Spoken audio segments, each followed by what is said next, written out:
All right, great. Hello, everyone, and welcome to our first workshop for the IEEE-HKN Innovating the Future Technical Conference. My name's Joseph Green. I'm a research engineer at Georgia Tech Research Institute, as well as education chair for the Innovating the Future Conference.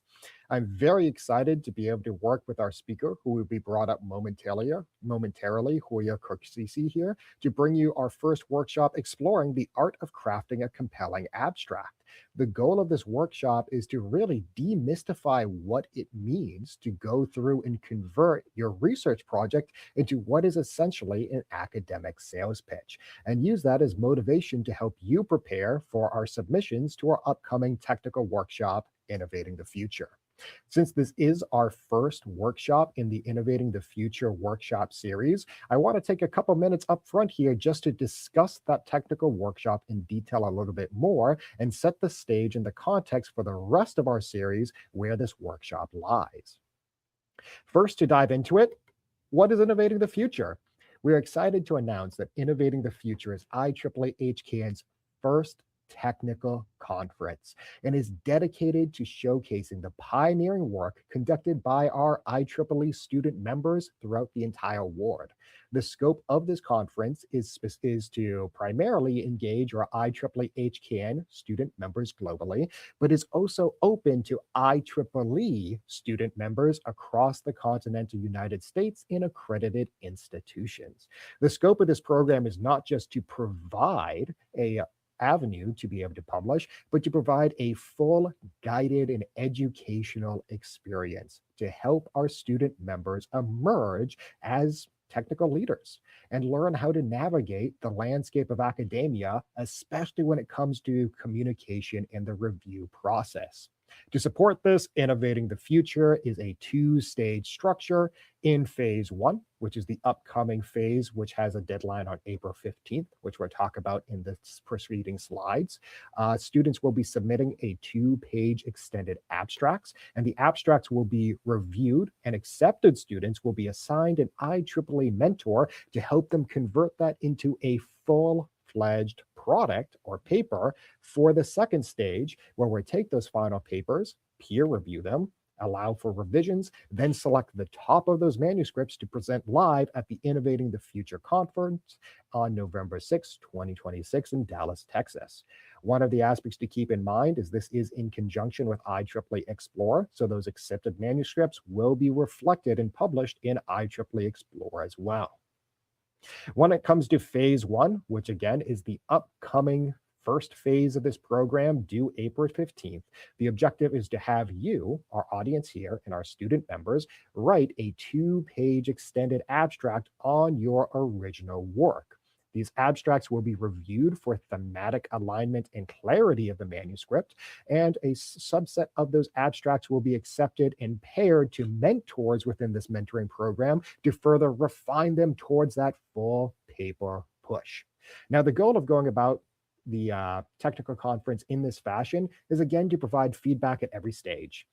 At every point along this process, you'll have workshops just like this one we're about to hold, combined with a dedicated mentor to really help you dive in and learn how to publish. It's a difficult skill. Academic communication is one that's typically learned implicitly. So we want to be able to augment any of your collegiate experiences such that you can really learn how to convert a research interest to a research project to research communication to a publication.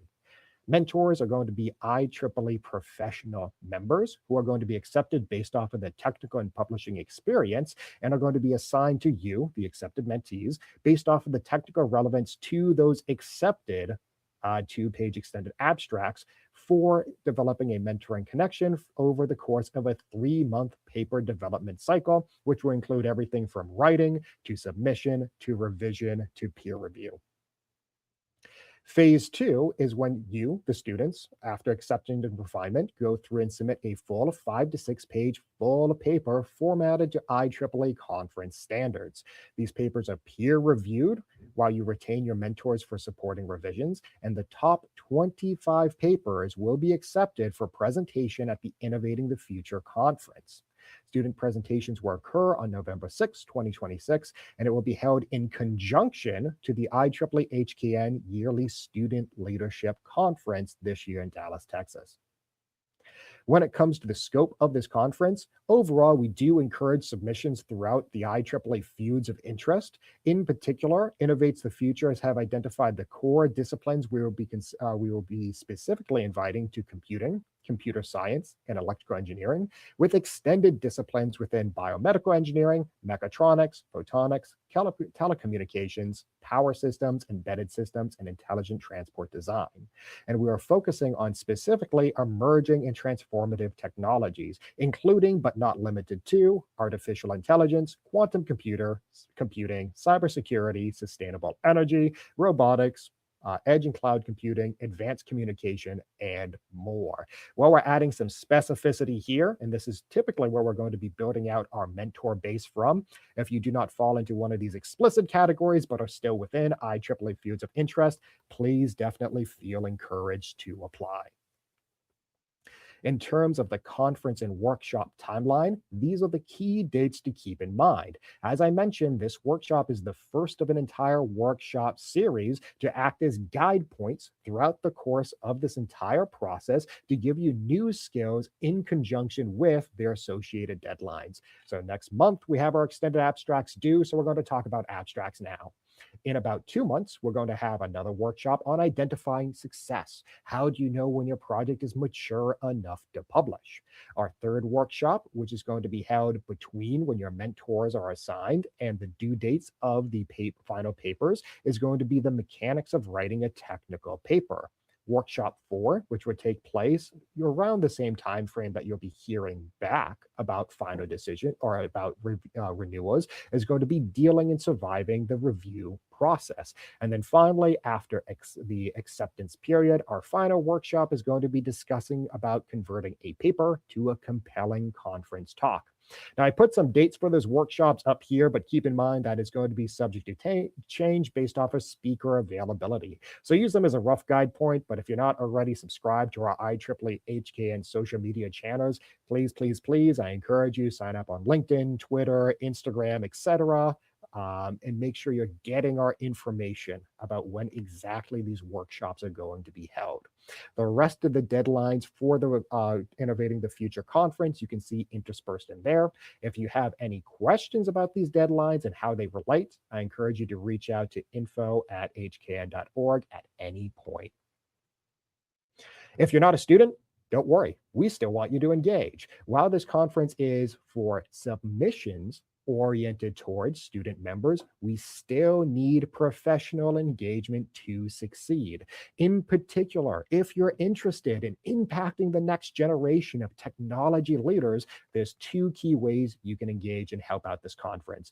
First of all, volunteer as a mentor. If you want to be one of those individuals that helps guide a student through their first review and publishing cycle and be part of that rich, exciting 3-month period, please use the QR code you see here to sign up to be a mentor. If you want to be a reviewer and help us go through and review at each one of those stages, the abstract stage, paper stage, and final submission stage, the papers for the technical relevance and maturity to aid IEEE-HKN and refining towards our first technical conference, please right now email at info@hkn.org to express your interest. We'll also have a dedicated sign-up form in the near future.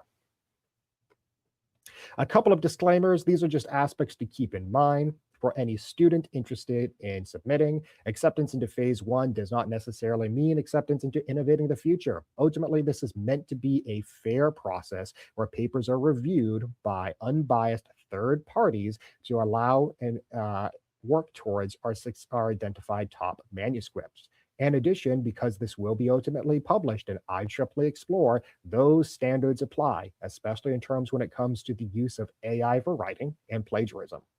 For mentors, one of the aspects we want to emphasize up front is this is an essential and very rewarding step in aiding students achieving their first publication, but serving as a mentor in our eyes does not necessarily immediately qualify to add mentors as co-authors. So if you're doing this to become a co-author on a paper, please take a second get at what you want to apply for.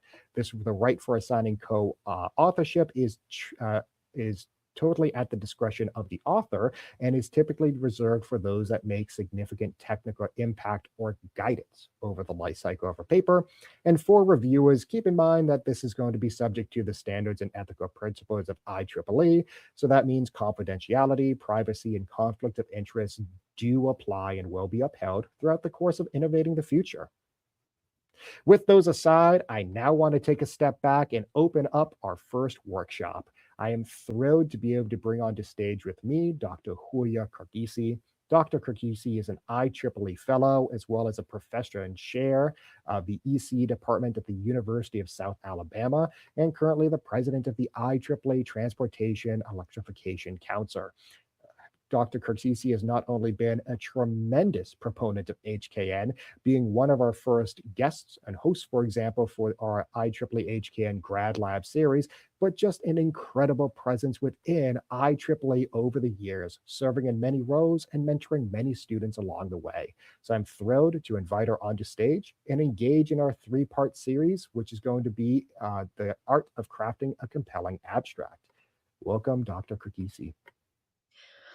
Joe, thank you so much for the introduction and your presentation. It has been a great privilege for me to engage with HKM for so long, and I continue to do that. And I'm very, very honored to be here today to present the first workshop on your new project and new initiative within the HKN. And I think this is a worthy cause for our students and for young professionals. So with that, let me share my screen so we can start the conversation.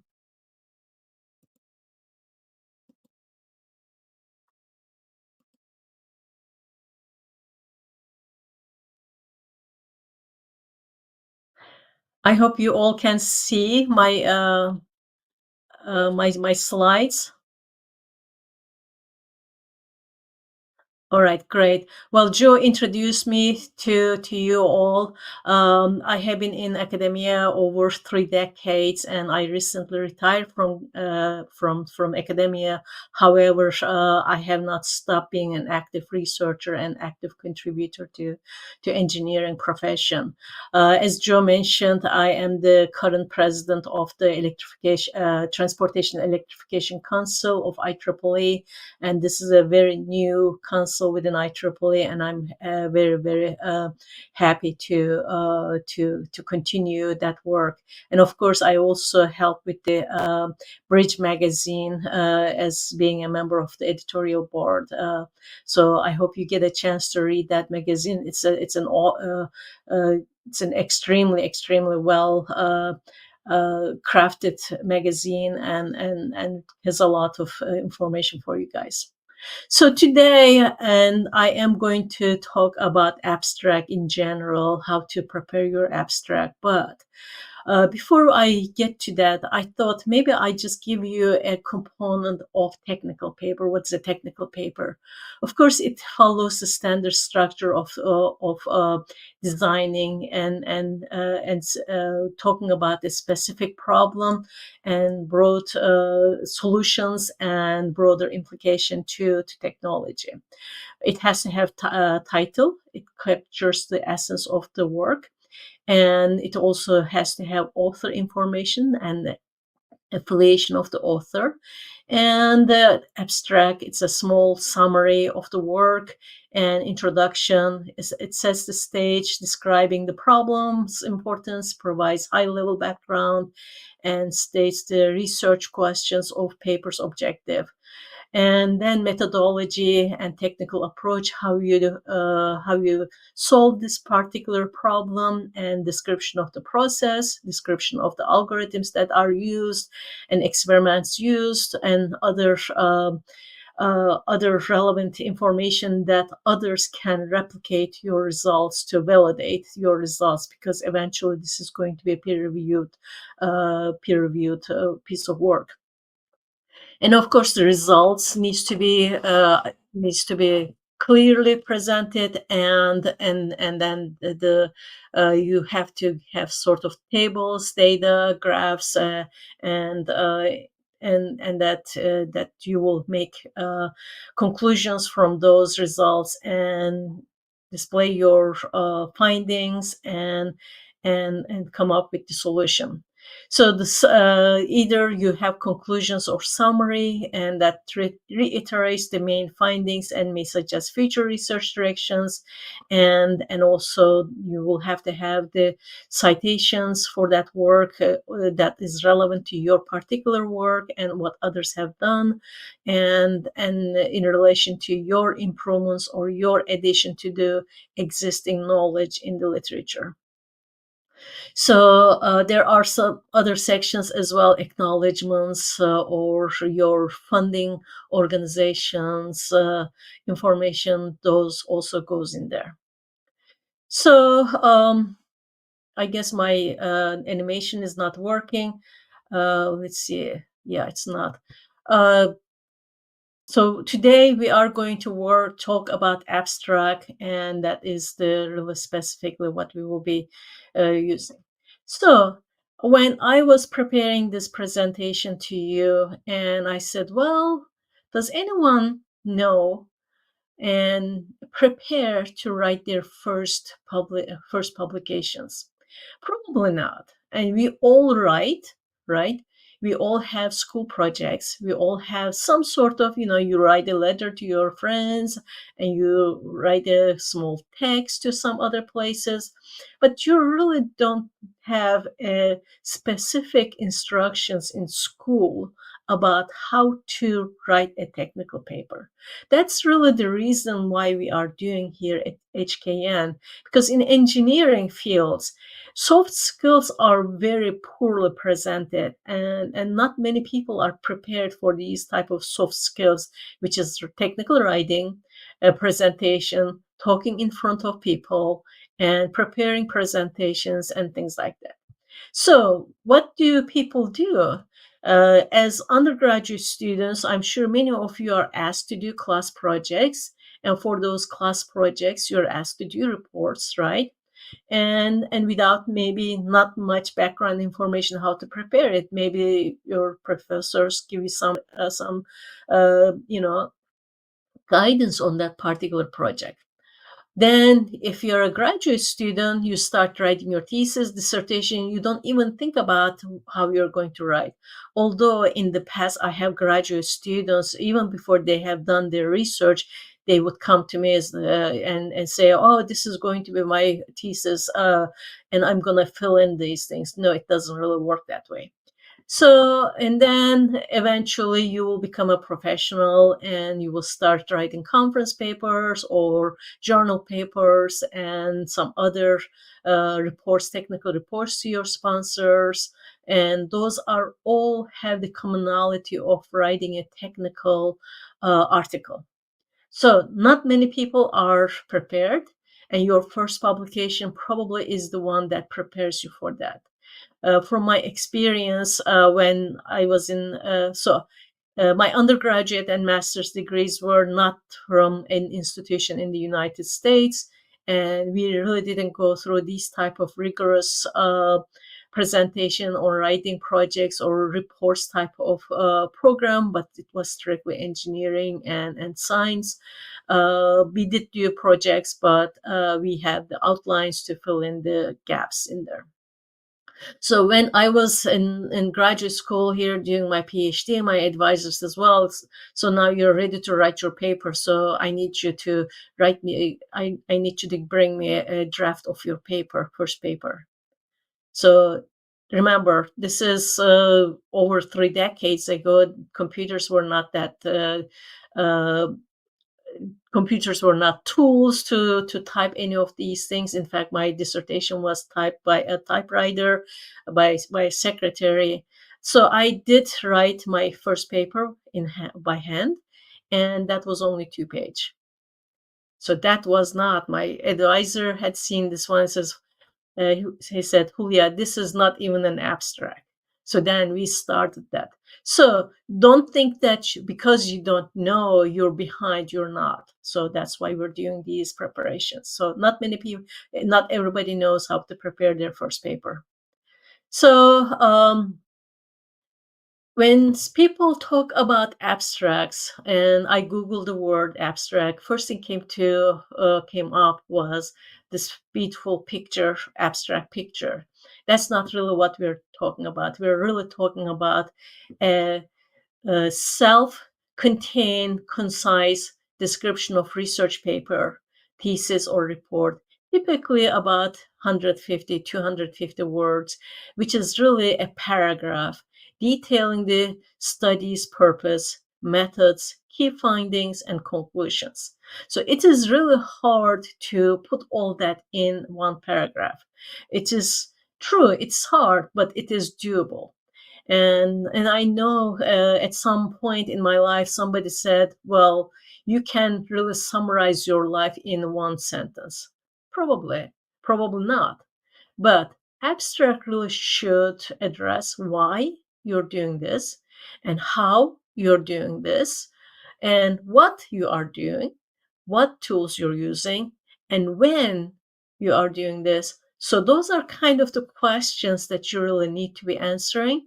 And those are the things that you need to be focusing on to write this half a page or a paragraph description of your work. Now, at the beginning of the introduction of the session, Joe mentioned you will be asked to write extended abstract. Abstract and extended abstract are slightly different. They both have the same characteristics, but extended abstract goes a little bit beyond on describing the methodology, describing problem statement, describing the findings and results. So, and I know you will be preparing extended abstract, but everything that we talk here applies to extended abstract as well as abstracts that you're doing. So, pretty much an effective abstract is a sales pitch of your work. That means you have to walk a very thin, very delicate path because people are very busy and they don't have time to read really long winded and writing. And if it was a novel, yes, maybe, but the people reviewing your work are busy people as well. So you gotta sell your work, and then they will have review your work. They will evaluate. They will make a decision. Most of the time, in real world, these decisions take really quick. So especially acceptance of an abstract to be included in a program booklet in a conference.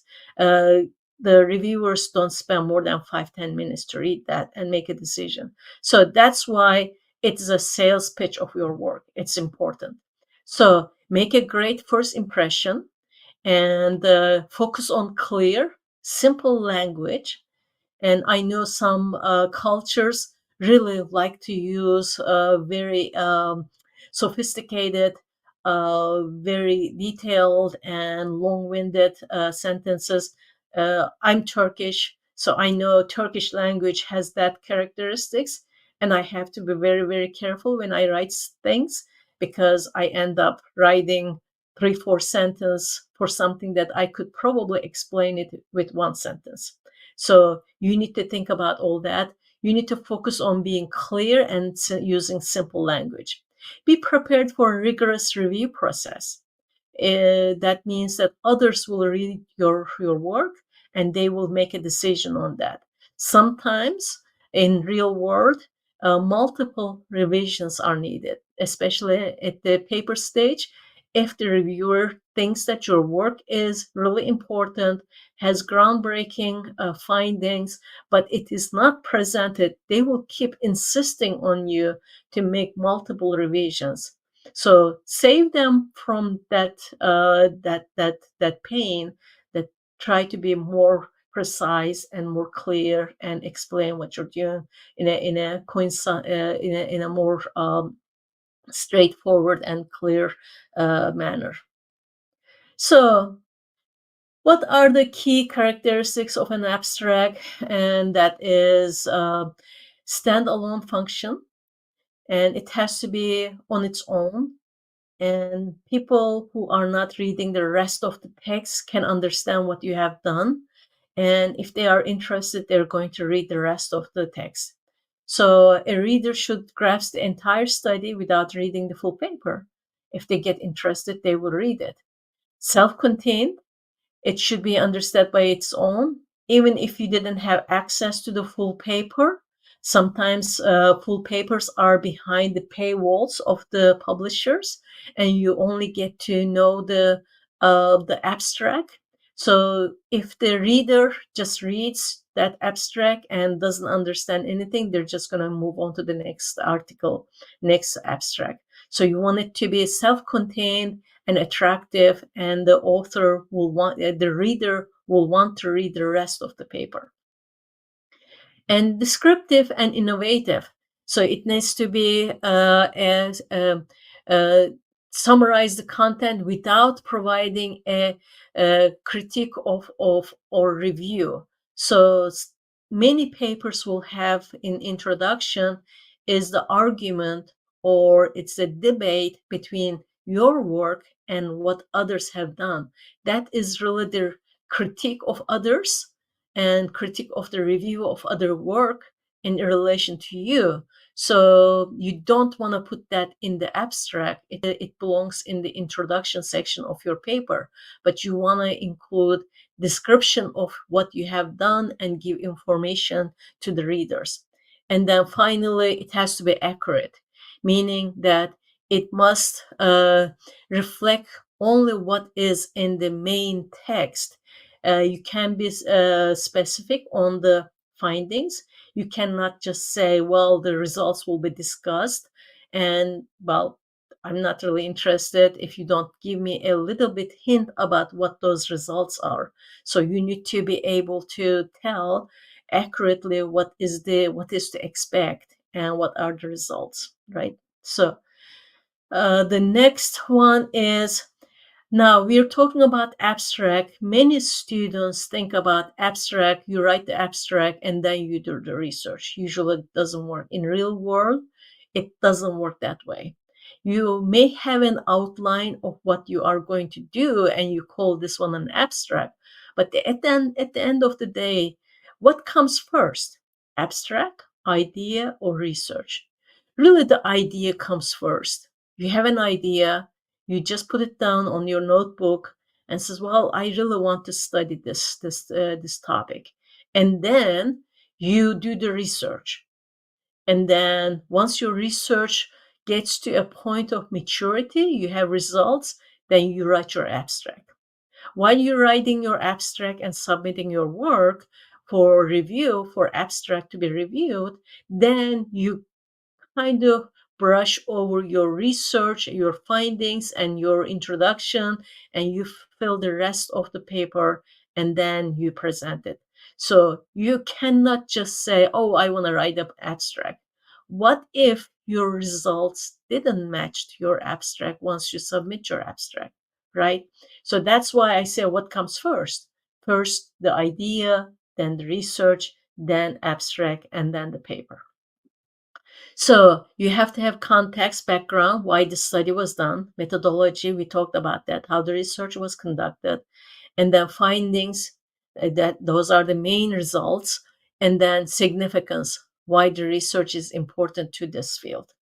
So we're going to look at some examples of the good and bad abstracts. But before that, and I know Joe mentioned a little bit about AI at his introduction section of this session, using AI to draft your abstract. I can generate hundreds of abstracts in a day using AI. None of them, probably most of them, will get accepted. But are they my product? They are not. You can use AI as a tool to help you to do your work, but don't rely on AI to do your work. Okay. So They can help you, but you cannot really rely on that. How well do you understand your work, your own work? And it will come through in your paper. Is it your research, your knowledge, or is it your IP? So those are the questions that you need to ask. So AI is a tool to help you, but you do the work. It is your work, your IP, your knowledge, and your own research. So you need to be able to put your research in words. Yeah, you can use AI to make things look a little better, make things a little bit easier in terms of writing. Maybe you did use AI in your research. You have to disclose that as well, that this part of the work is being done by AI. So that is also acceptable, but the research part is done by AI to help you understand the fundamentals of the research that you have done. Okay, so please don't rely on AI, and don't let AI to get over your head and allow AI to take control of your research. You are the controller of your research, and you're doing the work, and you should be able to verbalize what you have done and write it. So finally, the difference between good, bad, and ugly abstract. Well, ugly is ugly, so it just doesn't look good, right? So I'm not going to talk about that. But the good abstract has a deliberate purpose, and mastery of foundational elements. That those elements demonstrate an understanding of the work presented. So even if AI wrote your abstract, if somebody questions you how you did this work, you should be able to answer that, right? Because of that, the AI is really not a good way of thinking. Bad abstract, typically characterized by a lack of cohesion or failure to execute a clear idea. It often appears very messy and without purpose, showing a weak grasp of the work presented. So, when first time when you write this one, you will have a really bad abstract. So it's not going to be the final product. That's why we go through the iteration of revising, reviewing, revising, reviewing.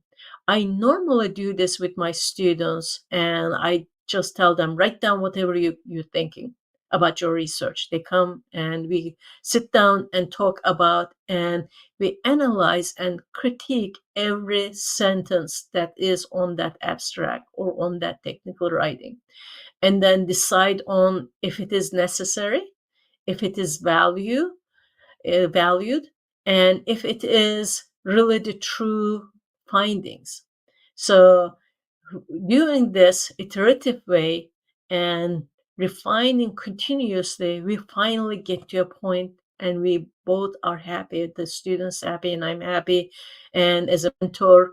And then it goes to the reviewer. Of course, reviewer has to have his or her saying as well, to say, well, I didn't understand this, or this is not very good. So the review process starts with you, with your mentors, and with your colleagues to critique your own writing and then bring it to the experts to look at it. So, and the next one is really the common pitfalls of writing a good abstract. This happens a lot. And being too vague, omitting results, or over explaining background information, those are really the things that are important, right? So being vague or declarative. This paper will look at this is an example, talks about this paper will look at human genome project. I will provide that scientists have ethical questions. So pretty much this fails to mention specific findings or methodology in your work. Well, yeah, scientists have ethical questions, but what are those questions, right? So that's the one that you need to be answered, and what your contribution is. So table of contents says a content style. Sometimes students come in with bullets, This paper begins with a review of capstone design, then discusses student through and final components of the framework aspects. So this paper basically doesn't describe what the paper does, not what the research is done, okay? The research found. So, and overly technical jargons and very heavy talk. Using excessive abbreviation is another one, or under defined technical terms, and then the uh, unreadable text for anyone to understand. This happens a lot, especially if you're in a close circle of people that they already know the abbreviation, and you use the abbreviations very quickly. But then it may not be it may not be clear to a wide audience. So that you need to be very careful about how you use these terms and you do. So the rule of thumb, if you are going to use abbreviation, they have to come first. Especially in abstract, you cannot use abbreviations because that is where you explain things. And I understand it may add like five more words to your abstract, but that's okay. You want it to be descriptive. So let's look at some examples here.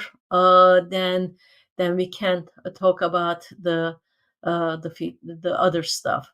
So we said so this is one example. This is an abstract. So I'm going to read it. The rapid increase in device connectivity has created significant network bottlenecks. So the first part of that sentence is the motivation, which is the device connectivity increase. And the second part of that sentence is that this increase has created something and created a problem. That is the network bottleneck. So that explains in one sentence. Then, next sentence, we propose a new, localized, and lightweight congestion control algorithm. So, pretty much describing the approach that they use to solve the problem. So, that's the approach in one sentence. And then the next sentence is simulation results indicate that this algorithm reduces latency by 30% and through throughout by throughput by 15% under high load scenario. So they did give us a couple of results and specific results in this particular sentence, again done in one sentence.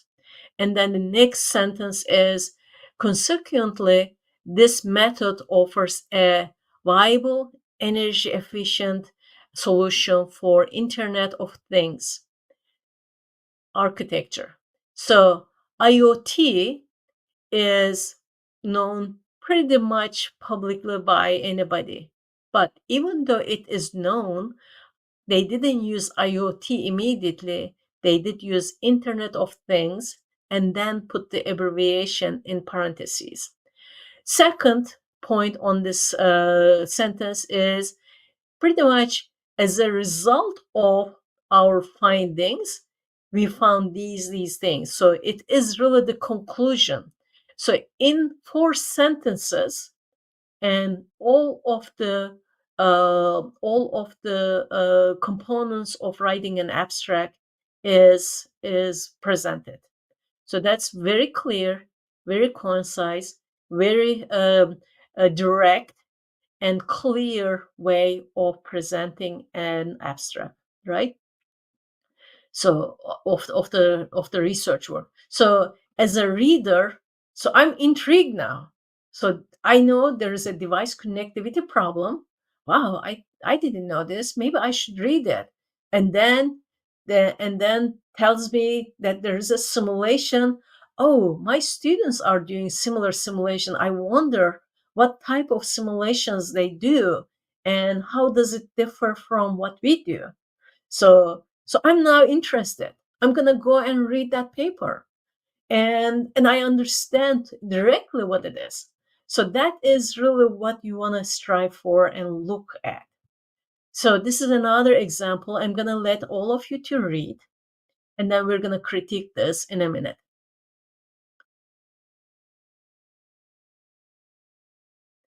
So I'm going to pause for a second.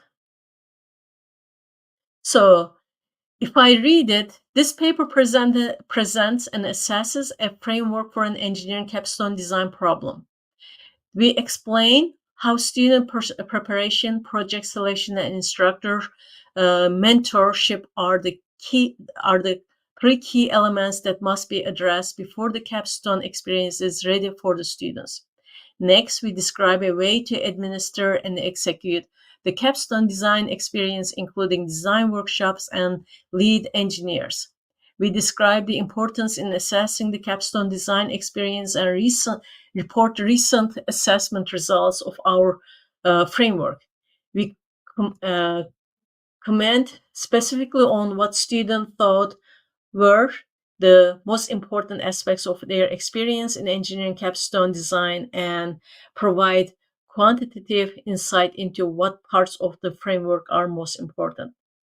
So this is a question, and drop your answers on the chat. Do you think this is a good abstract? I'll give 2 minutes. Actually, just a minute.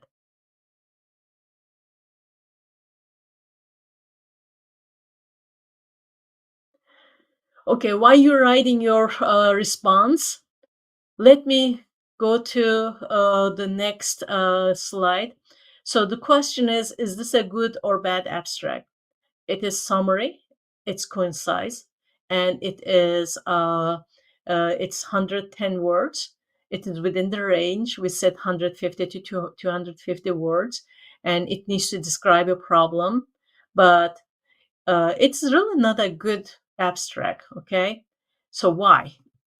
So you can go and look at the entire paper on this link.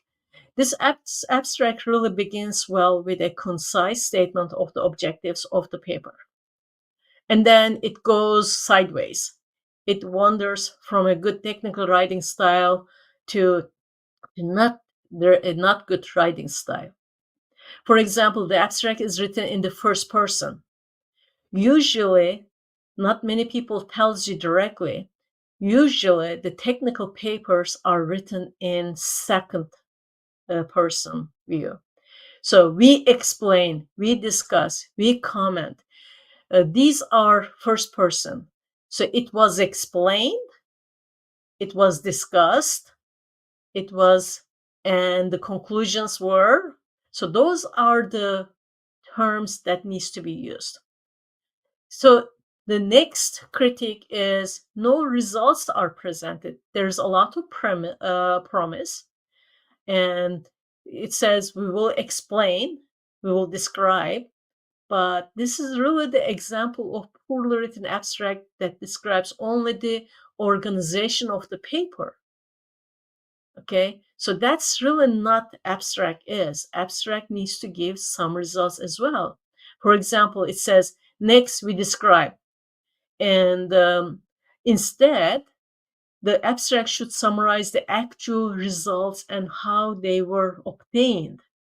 Okay, another example, it should, instead of statistical analysis was performed, which is fine, what are those statistical analysis? And what were the importance of these analysis to the students' learning? Okay, so another abstract, and I will let you read this one. This is actually a relatively well-written abstract. It is a little long, but in general, it is really well written. It explains the problem statement. Complex inverter type voltage stress is the problem. And it explains what methods they were used. Um, and then they talked about the dielectric heating simulation, and they talk about intrinsic insulation characteristic without partial discharge. And they did spell out partial discharge. before we used the term PD in dielectrics and electrical insulation world, people understand PD very quickly, but they didn't do that. They spelled it out, and then they talked about the methodology of their work, what they did, pulse voltage repetition frequency, and other criteria was used in their analysis. And then they also described very briefly the avalanche process triggered by local charge variation is the reason for the problems that in hand, and then that problem is the high field breakdown. They explained, and then they went into further explanation of the results. And then they gave you a last sentence as what the failure mechanism would do under this type of waveforms.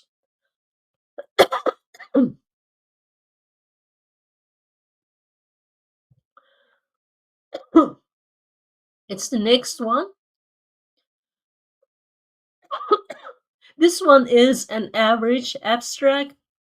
This is actually is published work, and I cross out the author's name and affiliation. I apologize, I have slight cold. So again, this is sort of so abstract because they go into two specific numbers, but then they're not really explaining how they did the simulation, etc. So I would call that average, and if I wasn't in that field, I would really not read it anyway. So this is kind of the summary, and we're getting close to the end. So feature, good abstract versus bad abstract. And once these slides are available, you can take a look at this one.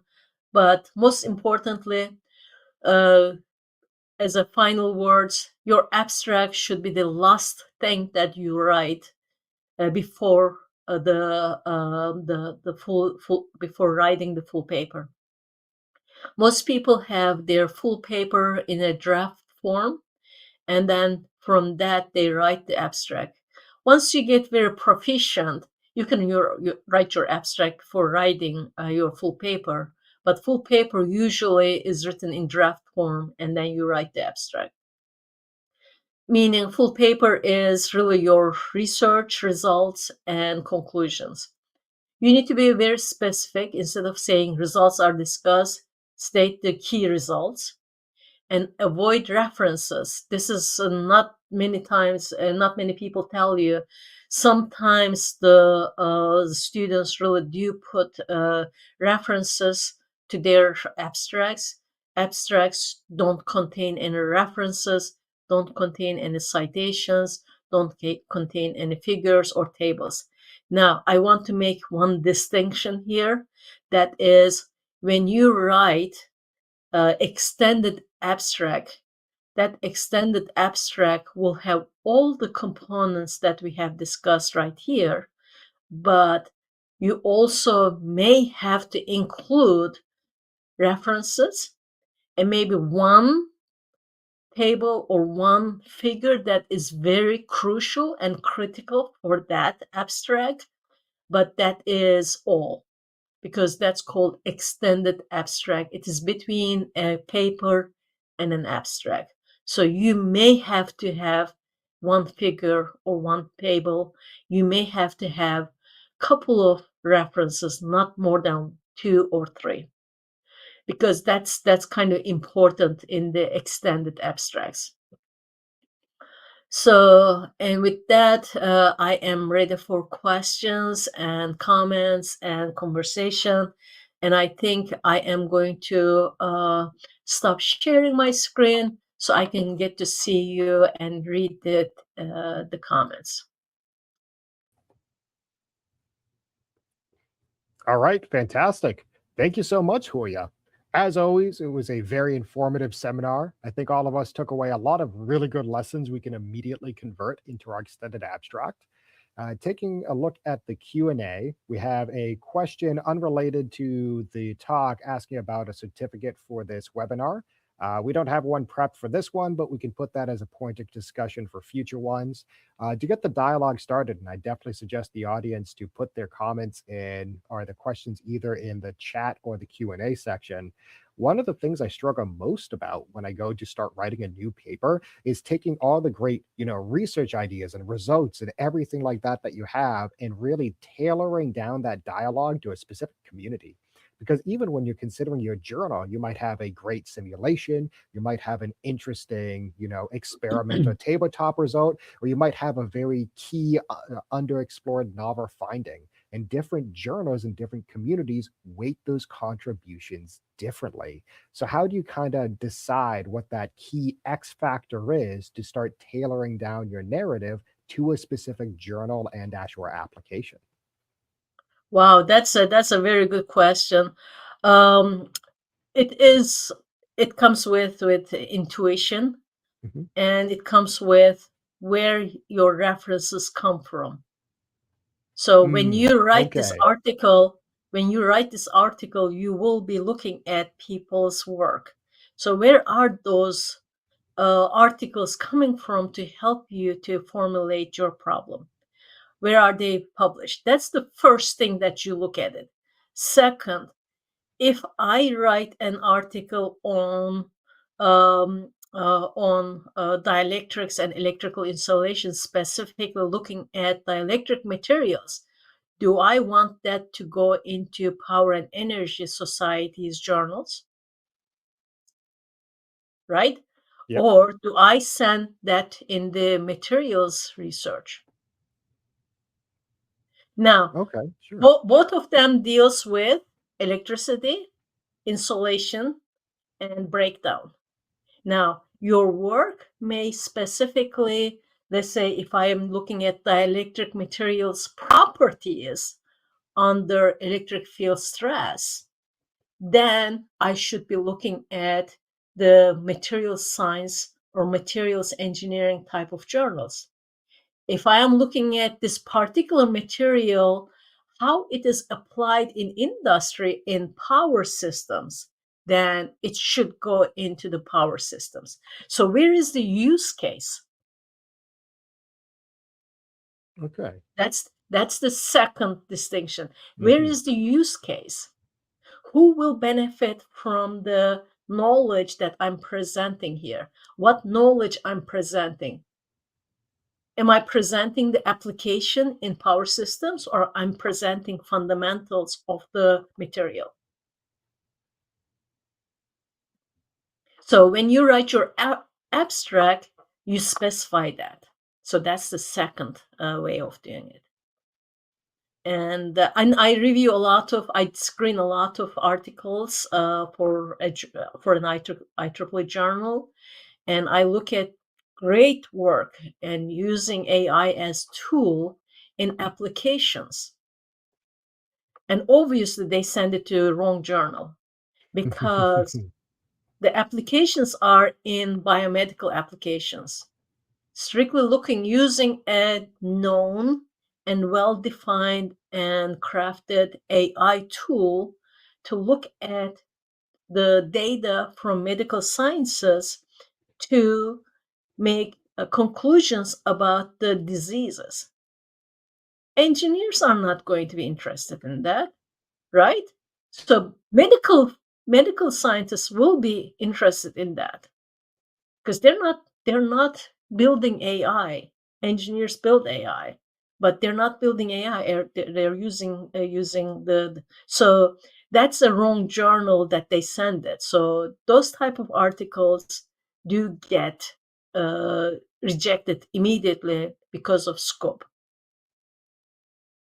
Got it. No, that makes a lot of sense. And just to recap, so the two major mechanisms is where are you citing from is a good indicator of the community that will care about your advancements and who will immediately benefit from the technology that you're putting forward.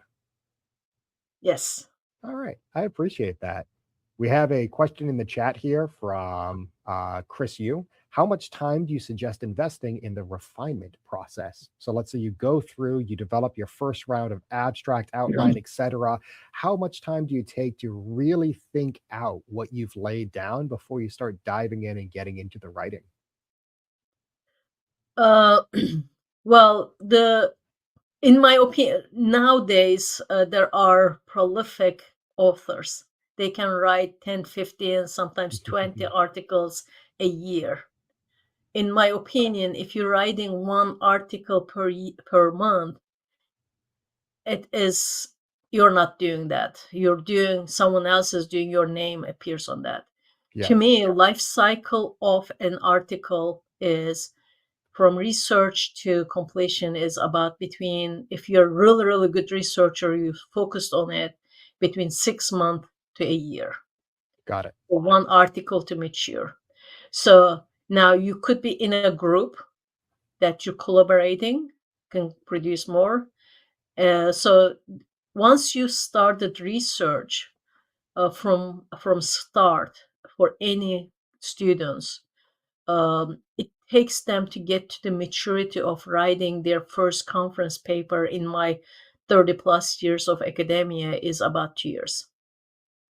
Hmm. For them to get to maturity of writing an article for a conference is about Oh, 2 years. agreed. Definitely. Yeah. Now, refining process, once you have the idea, have the rough results, etc., uh, going back and forth, refining it shouldn't take more than a couple of months. Hmm. No, that makes sense. Okay. Another question in the chat we have from James. They're currently doing a more general scoped paper. So, in this case, doing a literature review. So, in that scenario, what recommendations would you have for an abstract, particularly now that it's going to be favoring more of a general audience within a specific domain? Yeah. So for general, so paper review, still has to be. So if is it going to be a review paper or is it going to be a class project? If it is going to be a review paper, if you are not in, if you're not an expert in that particular field, uh, and if you don't have your own work to be part of the review article, you're simply are collecting others' work and representing. So that's really not your original work. So you couldn't take the IP, or you could not Hmm. be the one that own that work. You're simply reiterating what other people have done. So if it is given to you by your advisor to say, I want you to do a literature search on this topic, that means you're just learning right now, and uh, you are looking at different articles and sort of understand and focus it in one area. For example, if you're working on embedded systems to be used in automation, then you need to be reviewing embedded systems, fundamentals, basics, and applications, and apply to robotics. So those are the kind of things that you need to look at. That you cannot really do a general paper. And if somebody told you, "Well, I want you to write a review paper on anything," it's really not a good expectations, right? You just don't know what it is. So I guess I'm not really clear on what general purpose review paper is. No, and that makes sense. And I think to digest that a little bit, any good paper needs a little bit of novelty. And highlighting the novelty is incredibly important in your own work. And I'd say, out of the scope of fairness, if you're doing a review paper, highlighting the novelty that's been done is going to be your major guide points. And really drawing that delineating factor back to Julio's earlier point, if you are not the one responsible for that novelty, I still encourage you, feel free to do literature reviews. They're tremendously, tremendously helpful, but make sure you're not taking claim. It's well cited, it's well delineated, and people can see the evolution of that technology, both because of you and because of the others that led up to you. Yes. And from that, it's just about our 1 p.m. cutoff. So I will first of all thank you so much again, Julia, for coming and serving Sure. as one of our speakers in HKN. It's always wonderful to work and learn with you. I encourage everyone, if you go back to our schedule and go to our networking or fluid space, that's going to be where we will be able to speak with Julia as our speaker and our other great audience members so you can network and associate with each other. Thank you so much for attending, and I look forward to seeing you over there. Thank you all. Great. Thank you, everyone. Thank you, Joe. Thank you.